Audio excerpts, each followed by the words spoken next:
கோவையில் கட்டிடம் மற்றும் அமைப்பு சாரா தொழிற்சங்கங்களின் கூட்டமைப்பு, இந்திய அனைத்து ஆடைகள் நல அமைப்பு இணைந்து மீலாது நபி சந்திப்பு நிகழ்ச்சி நடைபெற்றது. இதில் மருத்துவம், பொருளாதாரம், சுற்றுச்சூழல் சார்ந்த நிகழ்ச்சிகள் நடைபெற்றன. பெண்களை சுயதொழில் முனைவோர்களாக மாற்றி அவர்களுக்கு வாழ்வியல் முன்னேற்றங்களை உருவாக்கும் விதமாக கட்டிடம் மற்றும் அமைப்பு சாரா தொழிற்சங்கங்களின் கூட்டமைப்பு, இந்திய அனைத்து ஆடைகள் நல அமைப்பு சார்பாக கோவை GMR பல்வேறு நிகழ்ச்சிகளை தொடர்ந்து நடத்தி வருகிறார். இதன் தொடர்ச்சியாக கோவை உக்கடம் பகுதியில் உள்ள தாஜ் டவரில் மீலாது நபி சந்திப்பு நிகழ்ச்சி நடைபெற்றது. செயல் தலைவர் டாக்டர் GM முகமது ரஃபீக் தலைமையில் நடைபெற்ற இந்நிகழ்ச்சியில் முன்னதாக நோயில்லா கோவை எனும் மருந்தில்லா மருத்துவ முகாம் துவங்கப்பட்டது. இந்த முகாமை ஆடிட்டர் கலீமுதீன் ஹாஜியார் துவக்கி வைத்தார். தொடர்ந்து வறுமையில்லா கோவை எனும் நிகழ்ச்சியை கோவை மாநகர அனைத்து வியாபாரிகள் சங்கத்தின் செயலாளர் உமர் கத்தாப் துவக்கி வைத்து பேசினார். அப்போது பேசிய அவர், பெண்களை தங்கள் சுயதொழில் முனைவோர்களாக மாற்றிக்கொண்டு முன்னேற்றம் பெற சமுதாயத்தில் உள்ள வாய்ப்புகளை சுட்டிக்காட்டி பேசினார்.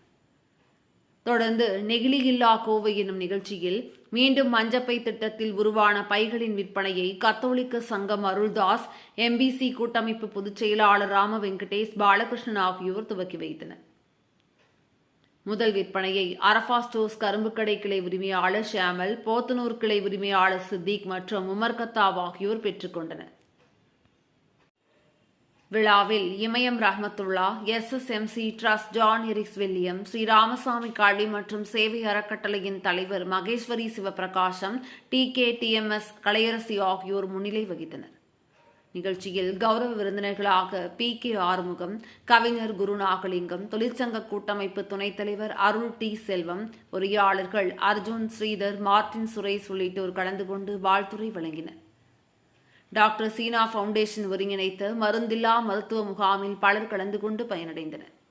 நிகழ்ச்சி குறித்து செய்தியாளர்களிடம் பேசிய டாக்டர் G முகமது ரஃபி, கோவையில் கட்டிடம் மற்றும் அமைப்பு சாரா தொழிற்சங்கங்களின் கூட்டமைப்பு சார்பாக தொடர்ந்து தொழிலாளர்கள் நலன் கருதி வாரிய தலைவர் பொன்குமார் முயற்சியின் பேரில் பல்வேறு நலத்திட்டங்களை வழங்கி வருவதாக கூறினார். தொடர்ந்து பேசிய அவர், சமூக திறன் மேம்பாட்டு பயிற்சி மையம் வாயிலாக பெண்களை சுயதொழில் முனைவோர்களாக மாற்றுவதில் தொடர்ந்து ஈடுபட்டு வருவதாக தெரிவித்தார். பெண்கள் தங்களது திறன்களை வளர்த்திக் கொள்ள இந்த மையத்தில் வாய்ப்புகள் வழங்குவதோடு அவர்கள் சுயதொழில் துவங்குவது தொடர்பாக வங்கிக் கடன் பெறுவது, அது தொடர்பான ஆவணங்கள் எவ்வாறு பெறுவது உள்ளிட்ட அனைத்து தகவல்களையும் இங்கு வழங்குவதாக தெரிவித்தார்.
ஜி முகமது ரஃபீக்.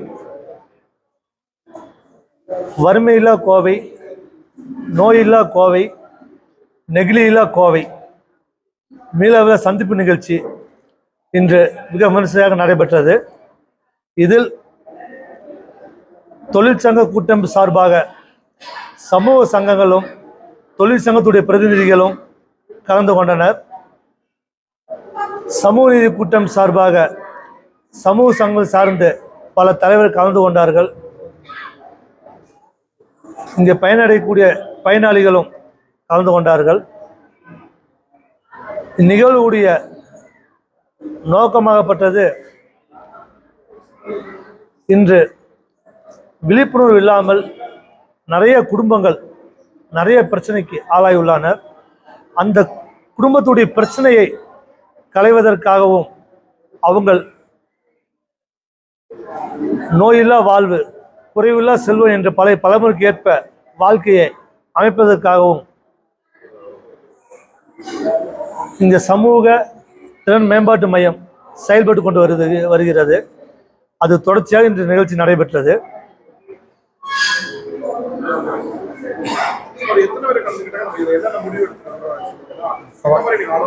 இன்னைக்கு சமூக தலைவர் மக்களாக சேர்ந்து ஒரு 250 மேல கலந்துக்கிட்டாங்க. இதுல முதல் கட்டம் மருத்துவ முகாம் தொடங்கணும். இந்த மருத்துவ முகாமுடைய நோக்கம் மருந்தில்லா மருத்துவம் தான். இன்னைக்கு ஒரு மனிதனுடைய உடம்புங்கிறது 3 வகைப்படுது: பித்தம், கபம், வாதம். இதுக்கு ஏற்றமா உணவு பழக்க வழக்கம் கொண்டு வந்துட்டாலே நோயில்லாத வாழ்க்கை வாழ்ந்துடலாம். அந்த நோயில்லா வாழ்க்கை வாழ்றதுக்கான ஒரு அவேர்னஸ் ப்ரோக்ராம், இலவச பிளட்டு, பிபி போன்ற பல செக்கப்புகளை செய்து அதன் மூலமாக அவங்க உடல்நிலையை கண்டறிந்து அவர் எந்த உணவுகளை உட்கொண்டால் மருந்து இல்லாமல் நோய் இல்லாமல் வாழ்றா என்பதற்கான ஒரு வழிகாட்டுதல் முகாம் நடைபெற்றது. அது தொடர்ச்சியாக வறுமை ஒழிப்புக்கான நிகழ்வு நடைபெற்றது. அந்த வறுமை ஒழிப்புக்கான நிகழ்வில் தமிழ்நாடு அரசு பல்வேறு திட்டங்களை கொடுக்கிறது. தமிழ்நாடு அரசு திட்டங்களை பொறுத்த வரைக்கும் இந்தியாவிலே திராவிட மாடல் ஆட்சி, மதிப்புக்குரிய ஐயா மு.க. ஸ்டாலின் அவர்களுடைய ஆட்சி சிறந்த ஆட்சியாக செயல்பட்டு கொண்டு வருகிறது. இதோடைய காரணத்தினால இந்தியாவிலே வறுமை கோட்டு கீழே இருக்க ரொம்ப சதவீதம் கம்மியாக இருக்கக்கூடிய மக்கள் தமிழ்நாட்டில் இருக்காங்க. 4% தான். அந்த 4% மக்களையும் மேற்கொண்டு வரக்கான திட்டங்கள் நிறைய அரசாங்கம் தொடர்ந்து பண்ணி கொடுத்துட்டு இருக்குது. அந்த திட்டங்களை இந்த மக்களை இணைத்து இந்த திட்டங்கள் மூலமாக மக்களுடைய வாழ்வாதாரம் உயரக்கூடிய பணியையும் நிறைய என்ஜிஓஸ், நிறைய தொண்டு நிறுவனங்கள் மூலமாக அந்த மக்களுடைய பொருளாதார ரீதியாக முன்னேற்றத்துக்கான வழிகாட்டுதலும் இன்று நிகழ்வு நடைபெற்றது. அந்த நிகழ்ச்சி சிறப்பாக நடைபெற்றது.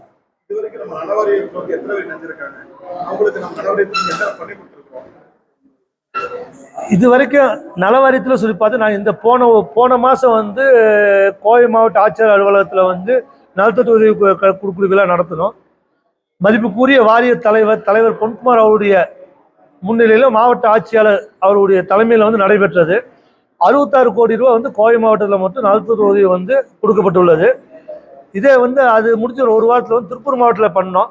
அதே மாவட்ட ஆட்சியாளர் அலுவலகத்தில் மக்களுக்கு அது கிட்டத்தட்ட 40 கோடி ரூபாய்க்கு மேலே அங்கே நலத்தட்டு உதவி கொடுத்துருக்குறோம். இந்த ஒரு ஆண்டுலேயே 100 கோடி ரூபாய் மேலே இந்த மாவட்டத்தில் மட்டும் கொடுத்துருக்குறோம். இது தமிழ்நாடு ஃபுல்லாக 2000 கோடி ரூபாய்க்கு மேலே நலத்திட்டங்கள் தொழிலாளர் வாரியம் மூலமாக தொழிலாளர் பயனடைஞ்சிருக்காங்க. இதில் நாங்கள் தொழிற்சங்க கூட்டம் சார்பாக தொழிற்சங்கம் இந்த வாரியத்தில் தொழிலாளி இணை வைக்கக்கூடிய பணியை சிறப்பான முறையில் பண்ணிட்டு இருக்காங்க. ரொம்ப எளிமையான முறையில் தொழிலாளியை அந்த வாரியத்தை இணைய வைத்து அந்த பலன்களை வாங்கி கொடுக்கக்கூடிய பணியை பண்ணிட்டு இருக்காங்க. இதை இதோடைய தொடர்ச்சியாக நாங்கள் இந்த ஒரு மார்ச்சுக்குள்ள வறுமை கோட்டுக்கு இருக்கக்கூடிய மக்கள் ஆயிரக்கணக்கான பேர்த்த வாரியத்தில் இணைக்க வேண்டுங்கிற ஒரு உன்னத நோக்கத்தோட இந்த நிகழ்ச்சி நடத்திட்டு இருக்கோம்.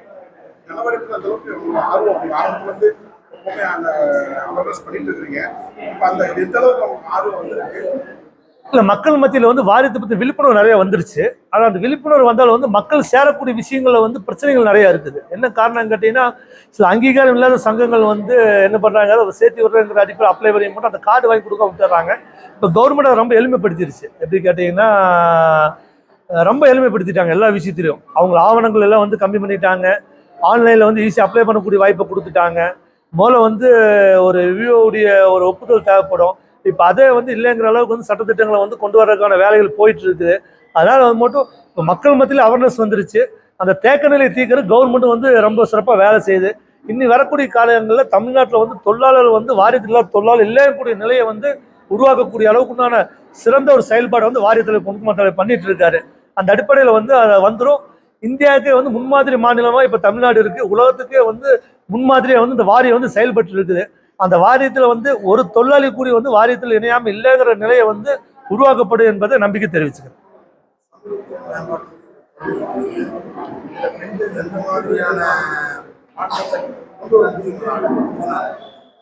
அதாவது சமூகத்திறன் மேம்பாட்டு மூலமா வந்து மட்டும் குடும்பத்தில் எந்த மாதிரி மாற்றங்களை கொண்டு வர முடியும்னு கேட்டால், இன்னைக்கு வந்து ஒரு அவேர்னஸ் மூலமா வந்து அந்த குடும்பத்தில் டோட்டல் பிரச்சனை தீர்த்திடலாம். இன்னைக்கு என்ன பிரச்சனை இருக்கு அவங்களுக்கு? மருத்துவ செலவு, எஜுகேஷன் செலவு, வீட்டு வாடகை செலவு, இந்த மாதிரி வந்து அவங்க அடிப்படை தேவைக்கான செலவுல வந்து நிறைய வந்து அவங்க மத்தியில் இருக்குது. அப்போ இந்த பிரச்சனை தீர்க்கறதுக்கு வந்து நம்ம வழிகாட்டு தெளிவாக கொடுக்குறோம். அது அரசாங்கத்து திட்டங்கள். ஃபர்ஸ்ட் வந்து இந்த வறுமை கொடுக்கலுக்கும் நிலை கணக்கெடுப்பு எடுக்கிறோம். அந்த நிலை கணக்கெடுப்பு மூலமாக அது என்னென்ன ஆவணங்கள் இருக்குது, அவங்க என்னென்ன பிரச்சனைக்கு ஆட்பட்டுருக்காங்க விஷயத்தை நம்ம பார்த்துறோம். அப்போ அந்த பிரச்சனை தீர்க்கறதுக்கான ஆவணங்களை வாங்கி கொடுத்து அரசாங்கம் கிடைக்கும் திட்டங்களை பெற்றுக் கொடுக்குறோம். என்ஜிஓஸ் மூலமாக அவங்களுக்கு வந்து நாங்கள் நிறைய திட்டங்கள் பண்ணிட்டு இருக்கோம். வீட்டில் வந்து மாதாந்திர மளிகை சாமான கிட்டு, அவங்களுக்கு வந்து ஸ்கில் ட்ரைனிங்கு, தொழிலுக்கான உபகரண உதவி, வேலை வாய்ப்பு கொடுத்து அந்த அடுத்த கட்டம் அவங்க வந்து இந்த வருஷம் அவங்க நம்ம உதவி பண்ண அடுத்த வருஷம் அவங்க உதவி பண்ணக்கூடிய சூழலை உருவாக்குறதுக்காக அவங்க உதவி பண்ணக்கூடிய சூழல் அவங்க உதவி பண்ணக்கூடிய அளவுக்கு அவங்களுடைய வாழ்க்கை தன்னை வளர்த்தக்கூடிய அளவுக்கு வேலைகள் பண்ணிட்டு இருக்கோம். நெகிழியில்லா கோவை பொறுத்த வரைக்கும் பார்த்தீங்கன்னா அரசாங்கம் வந்து நிறைய திட்டங்கள் நெகிழியில்லா மாநிலம் சொல்லியும் நிறைய திட்டங்களை வந்து மட்டும் அரசாங்கம் வந்து செயல்படுத்திட்டு இருக்காங்க. அது வந்து ஏன் வந்து செயல்பாடு வந்து மக்கள் மத்தியில் போக மாட்டேங்குது? ஆனால் மக்கள் மத்தியில் வந்து ஆர்வம் இருக்கு, மக்கள் ஒத்துழைக்கிறாங்க. நெகிழியில்லா மாவட்டத்தை உருவாக்குறதுக்கு மக்கள் மத்தியில் ஆர்வம் நிறைய இருக்கு. இருந்தாலும் இதில் என்ன ஒரு பிரச்சனை கேட்டீங்கன்னா, துணிப்பை என்பது விலை அதிகமாக இருக்குது.